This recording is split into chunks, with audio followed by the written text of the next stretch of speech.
How's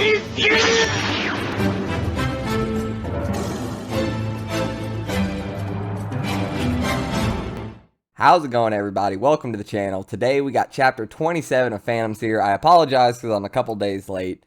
Not going to make any excuses or anything. That's just on me. But anyway, we're going to get right into it this time. I wanted to title this one Kenma's Big Break, but I felt like that would be a little bit disrespectful to Kenma. If anybody doesn't get that reference, it's because back in the original Dragon Ball, before Dragon Ball Z, there was a chapter and episode where Yamcha got his arm broken by Tien back when he first met everybody and was still a villain. And the title of that episode was Yamcha's Big Break. Hilarious, disrespectful as hell. So I decided to just, not gonna disrespect Kenma like that. He's had a good couple chapters. But anyway, we're gonna go ahead and get into it. With that being said, Kenma's Big Break, basically the first thing that happens is Kenma gets his leg broken.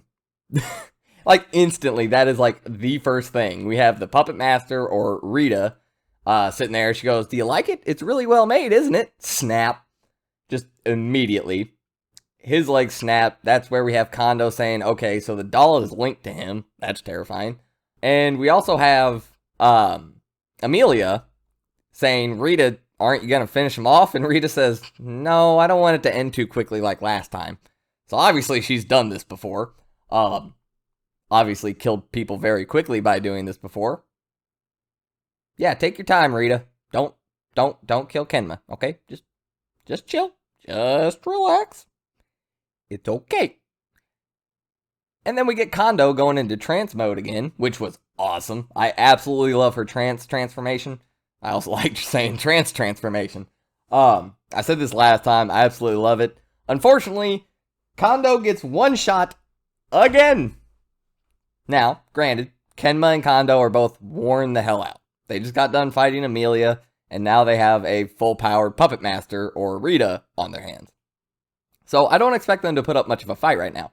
But, Jesus! Why does one of my favorite characters in the series have to keep getting one shot? I'm tired of this.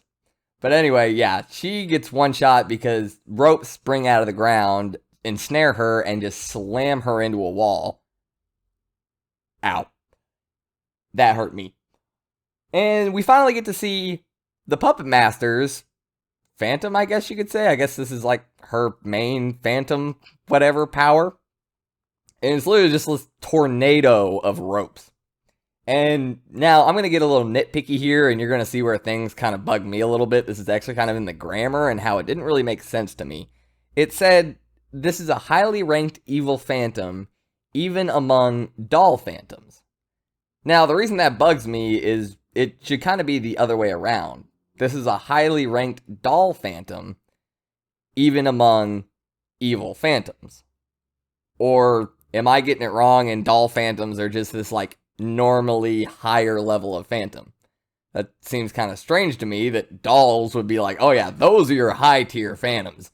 Dolls. What? Because she also calls it a doll god.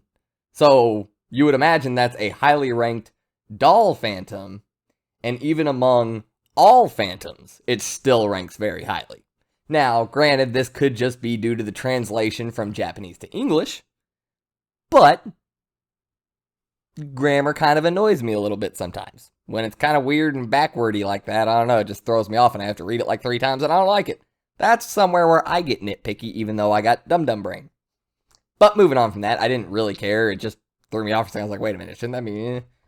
Doesn't matter. Now, here is kind of where last week when I started thinking about it, I expected Mr. Akama to show up. Kind of jump in. Haven't seen him yet. He was here with all the other 4. Yeah, it didn't happen. Did Mr. Akama just drop the kids off and just leave them unsupervised? Like, he was telling them about this plan before they went in here. I mean, maybe we're just playing the long game. Maybe this is like some Sanji from One Piece shit, and he's like all on background duty. Like, we got stuff going on in the background that we have no idea about. Maybe that's Mr. Akama's job. But I'm kind of starting to worry a little bit that this dude literally just dropped the kids off at school and was like, all right, have a good day. Dad will come back to pick you up. I really hope not. We're dealing with a conceiving hand.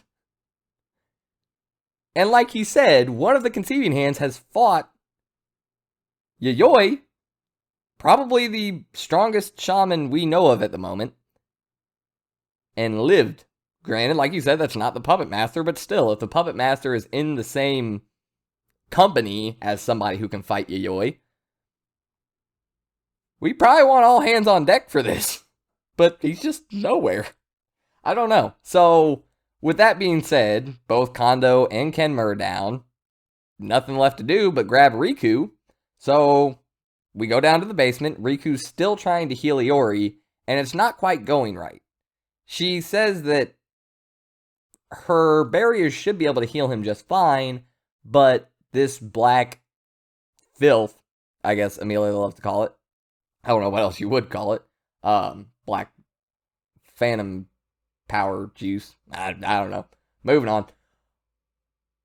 She says that's not really coming out the way she would hope. So I don't know the nuance of this. And I'm going to talk about it a little bit more as we get towards the end of the chapter, because it gives me some more ideas about it.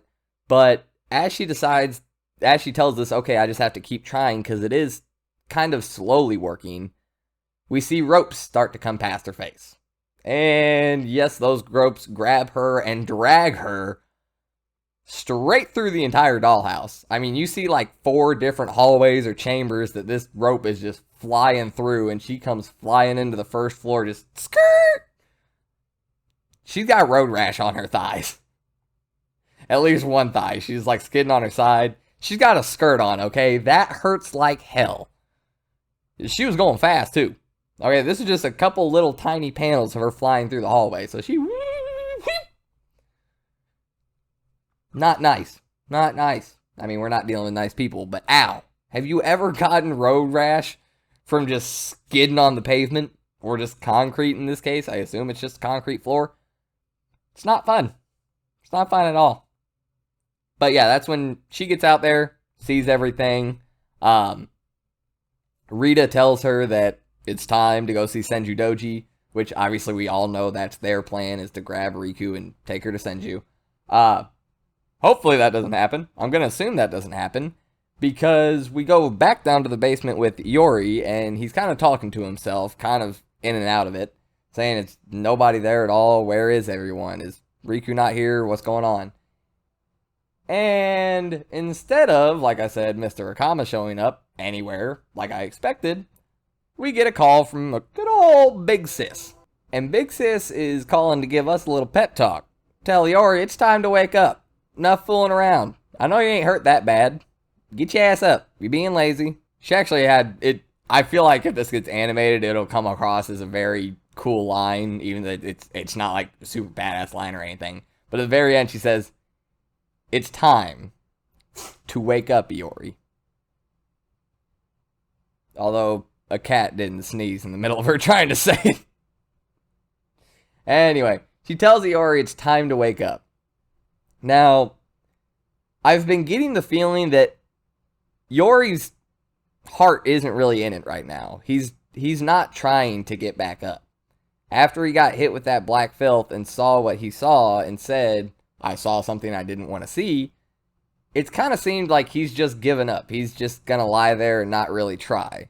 Now, her telling him it's time to wake up makes that more apparent to me. That if he was really that hurt, I can't talk anymore. If he was really hurt that badly, I doubt she'd just be able to be like, "All right, dude, it's time to get up, little brother." Now, granted, she does obviously persuade him a little bit by saying, "Hey, Riku's going to be captured. Everybody else is going to be killed. You're the only one left, and you're going to save them. It's time to wake up." So she persuades him a little bit to, get his ass in gear, but still, you can't just say something like that and be like, "Oh, all better now." So, yeah, I feel like and you also have to remember that Iori's dream is to be normal. He doesn't want to be a shaman anymore. He would rather lose his powers and just be a normal kid after what happened with a previous beckoning hand that he was supposed to protect. I'm guessing he was in love with her. Don't really know for sure, but yeah, this is already not something he's choosing to do for the fun of it or because this is something he really wants to do. So it's easier for him to get disheartened than it is somebody like Kenma or Riku. So him being disheartened and just not getting up on his own, how's my little editor doing? That's my boss. Make sure I does all my work on time. This video's late, so obviously he's not doing a good job either. Oh, little chunky boy. Hi, buddy. Anyway, he's probably going to break this glass table in the middle of this video. I really hope that doesn't happen.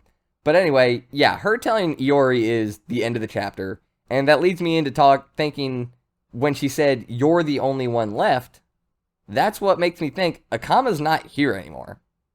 That's what makes me start to think that Akama's just gone, which I really hope that's not the case. I really want Mr. Akama to show up. I really want to see what he's capable of. And I feel like this is kind of a missed opportunity. And it is kind of disappointing. But with that being said, I'm always up to see the main character go ham. If this is going where I now think it's going, and Yori's going to wake up with a little bit of that hidden leaf fire in his heart, and he going to get shit going, we might see Yori get a little angry when he gets upstairs and see everything that's going on and that has gone on. We might see him really cut loose. Now, unfortunately, with that being said, I do feel like he's sustained enough damage from that black filth that I don't know if he'll be able to give 110% like he normally would fresh out of the gate. So I don't know if he's going to be able to fully let Onyoki loose, like his maximum potential of doing so. But even with him taking damage from the black filth and being tired and whatnot, I still feel like he's going to let Onyoki out to play a little bit. And I'm always ready for Onyoki to come out. That sick, evil laughter, the fact that the only thing that fandom wants to do is impale people with his sword and just laugh as he drags them to the underworld. It is superb. Now, if I could get Trance and Onyoki in the same chapter, that would be like the best chapter of Phantom Seer ever. And I'm hoping here within a couple chapters I can see that, because I'd hope to see Kenma, Kondo, Riku, and Yori all fight the Puppet Master. That would be great. I would love to see a team-up fight against our first major conceiving hand. But now I'm just getting into hopes and dreams and all of this fun stuff. My cat's about to fully get in the way of the camera, so with that being said, I hope you guys enjoyed the video. I apologize for it being late. I'm going to be on time with the next one, which unfortunately is not for another 12 days. We got a break next week on Phantom Seer. Unfortunately, we had a break last week on Kaiju number 8, so... But, hey, we get Kaiju number 8 this week. We'll get Pep. What was I going to say there? I don't even know. We'll get Phantom Seer again next week. Unfortunately, not this coming Sunday, but hey, it's good enough. I'll wait an extra week. And I hope you guys will wait that extra week with me. Come back, see me next time. If you enjoyed the video, as always, don't forget to like and subscribe. I got to remember to say that at the beginning. And with that being said, I'm finally going to get out of here, and I hope you guys enjoy the rest of your day. I know I'm going to enjoy mine. I love y'all, and I'll see you next time. I'm out.